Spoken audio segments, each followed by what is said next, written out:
there is a scene which became notorious on the cruise, scene 40B. Now, scene 40B runs to 19 pages, but it called for full-on explosions, zombie armies walking up to a military fence. It had Captain Jack's spaceship zooming in and the materialization of falling bombs and beaming up. I mean, extraordinary. And so you read that and you think, well, how are we going to do it? And how are we going to keep the through line over 6 or 7 nights of shooting? Eventually it was 7 nights. Filmed on Barry Island in January. It was freezing. And I said to Richard Wilson, hey, we're coming back one more night tomorrow. You going to join us? And he said, James, do you know, I awfully think I won't.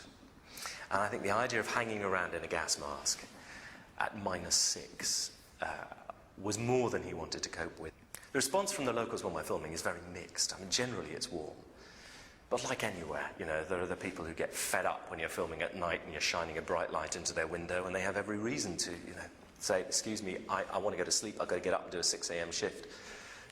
So we buy them blackouts, and we try and make our presence as unobtrusive as possible. Once you get onto dancing, and you are talking about Captain Jack, Rose and the Doctor, in other words, John, Billy and Chris, I think you have to remember that John Barrowman is an actor who has done many a West End musical.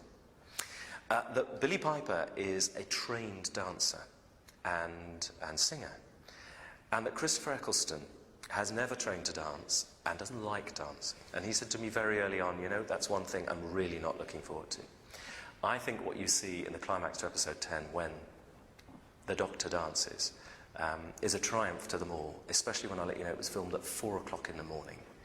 And anybody trying to dance sober outside a nightclub at 4 o'clock in the morning deserves my credit.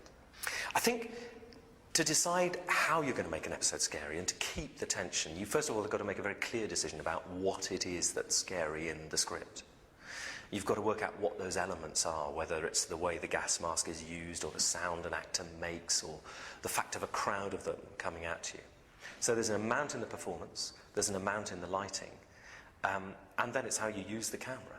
So if the camera creeps in on a person quite slowly or they edge towards you, that's a very instinctive threat. No, I don't think it's too scary. And an element of scary is part of the beast. It's part of Doctor Who. It's part of what we remember and enjoy. And do you know what? It's part of storytelling in time immemorial. And if we can't include that in our narratives and in our dramas, it's a pretty desperate place to be.